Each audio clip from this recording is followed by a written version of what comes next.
Hello दोस्तों, स्वागत है आप सभी के इस सेशन में। This session is part of 10 minute day series for the CIB exam.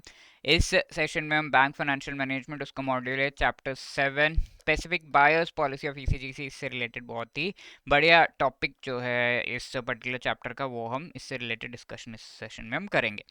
So is this topic really important from the exam point of view? कितना डेप्थ में क्वेश्चन आता है, कैसा क्वेश्चन आता है, ये सब हम डिस्कस करेंगे in this session. But before moving ahead, let me tell you, if you are preparing for CIB exam, you should have a very fair idea of the previous year questions, most important topics and MCQs, जिनका बढ़िया PDF document हमने बनाया, which you can download by clicking the link given in the description. ठीक है, तो specific buyers policy of ECGC, this is our discussion. तो ECGC सबसे पहली बात है क्या? Again let us again discuss. और ये चार पर्टिकुलर एंटिटीज को अब तक तो आपको याद हो जाना चाहिए। चार एंटिटीज कौन है जिनको ईसीजीसी एक्चुअली हेल्प करता है या उनसे रिलेटेड इंफॉर्मेशन प्रोवाइड करता है? तो सबसे पहला एंटिटी कौन है? Banks. Then second one is who will tell me? ठीक है, एक्सपोर्टर। ठीक है, अब तीसरा कौन है? This is MSME. ठीक है, चौथा कौन है आपको बताना है मुझे। ठीक है, this is, yes, the buyer या फिर इम्पोर्टर। ठीक है, तो बैंक्स इन सभी को लोन वगैरह देते हैं, स्पेसिफिकली बायर को। तो ऐसे केस में बैंक्स का लोन है वो डिफॉल्ट हो जाए और वो beyond the control of bank रहे, वसूल ही ना पाए बैंक, तो it will be taking the जो पॉलिसी है ईसीजीसी ने ईसीजीसी से ले रखा है बैंक ने, और उस पॉलिसी को क्लेम कर सकता है बैंक।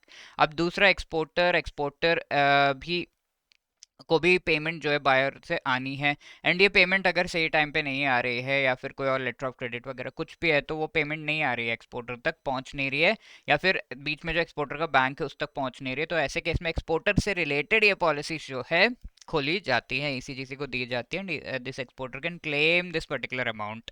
एंड एमएसएमईज को भी इसी तरीके से, ये एक्सपोर्टर्स होते हैं मोस्टली, तो ये एमएसएमईज को भी इनसे रिलेटेड ये पॉलिसी क्लेम करने से रिलेटेड फैसिलिटीज प्रोवाइड किए जाते हैं। Then we have the buyer. Buyer से रिलेटेड डायरेक्ट पॉलिसी तो नहीं, but ECGC actually provides the information related to creditworthiness of this particular buyer, यानी क्रेडिट रेटिंग वगैरह बायर का प्रोवाइड करते हैं कि वेदर इनको लोन देने लायक है या नहीं, इन फैसिलिटीज का जो है अवेल करने लायक है बायर है या नहीं। तो इस तरीके से जो एक्सपोर्टर वाली पॉलिसीज है, इन पर हम डिस्कशन कर रहे हैं। We have already discussed the standard policy, we have discussed the small exporter policy, we have discussed specific जो shipment related policy.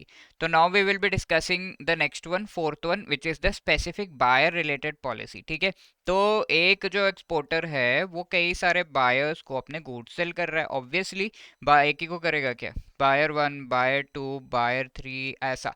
तो ऐसे केस में किसी कुछ बायर्स या फिर किसी एक स्पेसिफिक बायर से रिलेटेड अगर इसको पॉलिसी ओपन करवानी है, अब तो शिपमेंट हमने देख लिया, बट एक स्पेसिफिक बायर को 4-5 शिपमेंट्स आपने की है, बट आपको ये बायर से ही दिक्कत है कि ये कई बार डिफॉल्ट कर देता है, तो ये सारे शिपमेंट जो इस बायर को किए हैं उससे related you will be taking a policy, and ये भी शॉर्ट टर्म का पॉलिसी होता है। Provides cover to Indian exporter against commercial political risk. अभी कौन से रिस्क कवर होते हैं? कमर्शियल रिस्क का एंड पॉलिटिकल रिस्क का comprehensive buyer wise short term policy है। ओनली पॉलिटिकल रिस्क रिलेटेड भी ये पॉलिसी है, and insolvency and default of letter of credit opening bank and political risk related policy है। Same thing again, जो exporter है उसने importer को goods send कर दिया, बट इंपोर्टर ने पेमेंट नहीं किया। अब ये एक्सपोर्टर के साथ जो बैंक है उसने तो advising bank which is called, उसने तो पेमेंट कर दिया एक्सपोर्टर को, क्योंकि advising bank and opening bank के बीच लेटर ऑफ क्रेडिट रिलेटेड बात हुई थी एंड एग्रीमेंट हुआ था, तो इसने तो पे कर दिया। बट ये इंपोर्टर ने ये letter of credit issuing and opening bank को तो पेमेंट नहीं किया, यानी कि ये बैंक को अब पेमेंट आया नहीं है। तो द ऑल इन ऑल इसकी इंपोर्टर ने डिफॉल्ट कर दिया यहाँ पर, बिकॉज ऑफ इंसॉल्वेंसी और due to any other reason. And also political risk, इसको भी कवर किया गया इन दिस पर्टिकुलर पॉलिसी। ठीक है, पर्टिकुलर बायर से रिलेटेड ये पॉलिसी होता है, तो very easy and easy terms में यहाँ पर ये चीज़ हम इससे रिलेटेड बात कर सकते हैं।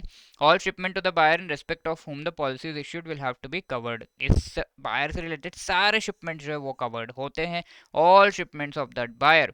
ठीक है, permit exclusion of certain shipments जो किसी लेटर ऑफ क्रेडिट से कवर्ड हैं, तो उसमें ऑलरेडी थोड़ा प्रोटेक्शन रहता है, तो उन शिपमेंट्स को एक्सक्लूड करने का परमिशन जरूर रहता है। Exporters who do not hold any standard policy, also exporters जिनके पास स्टैंडर्ड पॉलिसी है but extra protection with respect to certain buyers आपको लेना है, तो you can go for this specific buyer related export का पॉलिसी। ठीक है, तो ये आपको पॉलिसी प्रोवाइड की जा रही है over and above the standard policy या फिर स्टैंड अलोन बेसिस पर भी। ठीक है, तो that is your specific buyer related policy. ठीक है, तो दिस इज योर क्वेश्चन जो आप आंसर कर सकते हैं, which among the following is or are covered by the specific buyers policy ECGC का, political risk, commercial risk, insolvency, default of the letter of credit, opening bank वगैरह सब आपको यहाँ पे दिया हुआ है। Let me know the right answer कि इनमें से कौन सा रिस्क जो है कवर किया गया है by this particular policy in the comment section. ये क्वेश्चन पिछले सेशन में हमने देखा था, तो वी नो कि political as well as commercial risk related अगर आप चाहे तो you will be getting the policy, तो पॉलिटिकल एंड कमर्शियल रिस्क दोनों ही कवर्ड हैं। एंड द टाइम पीरियड यहाँ पर 180 डेज से ज़्यादा नहीं होना चाहिए, 180 डेज कट ऑफ लिमिट था, तो C is the right answer in this particular question. And apart from that, if you are preparing for this upcoming CAIIB exam and want to clear all the 4 components in one attempt, तुम्हारे super crash course के through आप ये कर सकते हैं। ABM, BFM, ABFM, BRBL चारों components जो compulsory paper है आपके, इनसे रिलेटेड बहुत ही बढ़िया इस कोर्स में लाइव क्लासेस के थ्रू मोस्ट इंपॉर्टेंट टॉपिक्स को पढ़ाया जा रहा है। Short notes, chapter wise, each and every chapter के MCQs, full length mock test सब कुछ प्रोवाइड किए जा रहे हैं। So you can avail this particular course by clicking the link given in the description. CAIIB 75 code use करके आप 75% का डिस्काउंट भी यहाँ पर पा सकते हैं। Okay, so wishing you all the best. Do be part of our course if you need guidance in this last minute of time थोड़ा बहुत guidance लेना बहुत ज़्यादा अच्छा होता है, रिविजन भी हो जाता है सब कुछ। एंड इसके अलावा if you have any other queries आप यहाँ पर कॉल कर सकते हैं या you can drop a mail at hello@edutap.co.in. Wishing you all the best. Thank you so much.